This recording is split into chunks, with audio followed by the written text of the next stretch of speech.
pretty well. New information in the case of a brain-dead 13-year-old girl whose family has been fighting to keep her on life support. Her name is Jahi McMath. Last month, doctors at a hospital in Oakland, California, say they removed her tonsils because she'd encountered breathing problems while she was sleeping.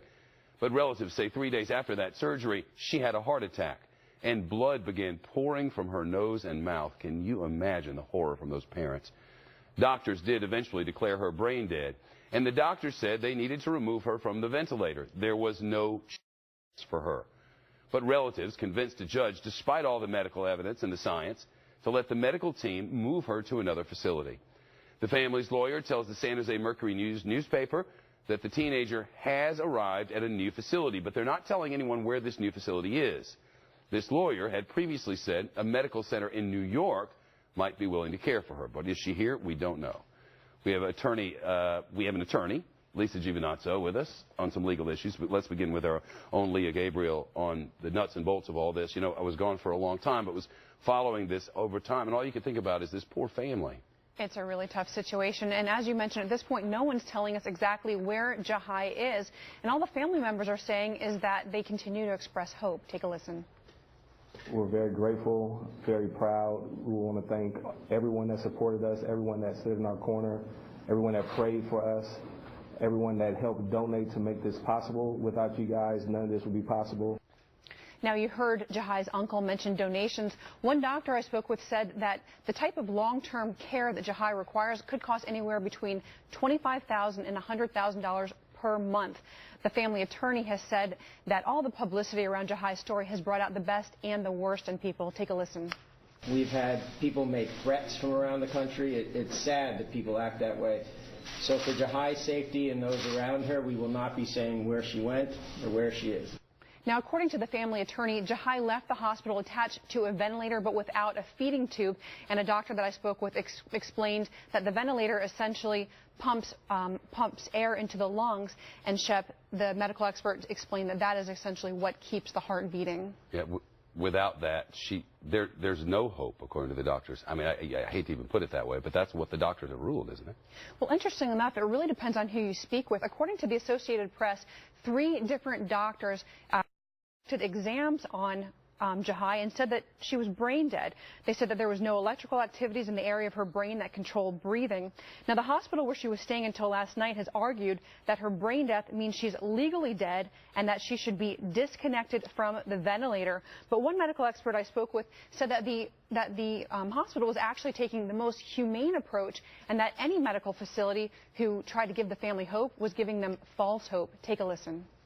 What you've done is you've prolonged a situation for them.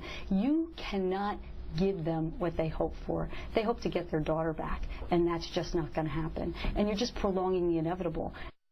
Well, I spoke with the founder of a facility in New York who's willing to accept Jahi. She said that 3 weeks really isn't long enough to see if the brain might start to recover, and that her team wants to give Jahi a chance. By giving Jahi an opportunity to recover, give her nutrition, give her what she needs. Okay, let's see how brain dead she is at that point.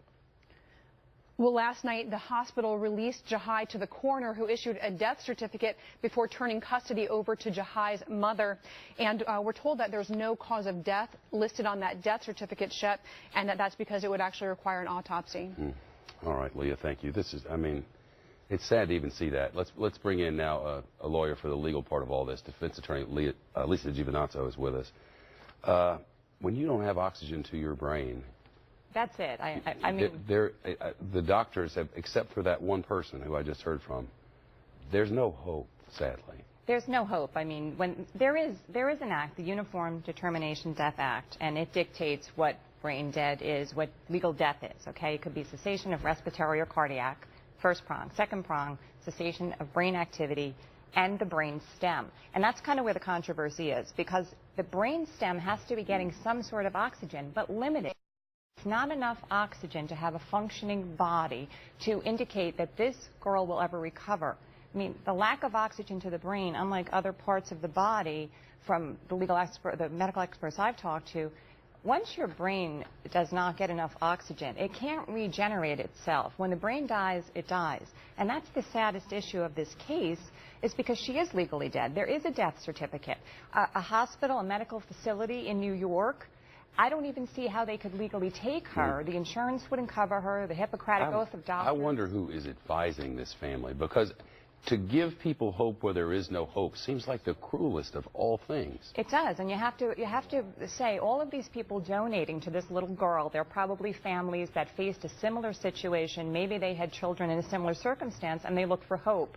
But the advice that they're receiving is really doing nothing but prolonging a lot of anxiety, and the ultimate outcome for this family. Look, the ultimate outcome, maybe they need time to get through the grieving. But the ultimate outcome for Jahi is this little girl is not going to have a viable life, no matter what they do for her. Lisa, Leah, it's nice to see you both. Thank you. All the best to that family. Meantime,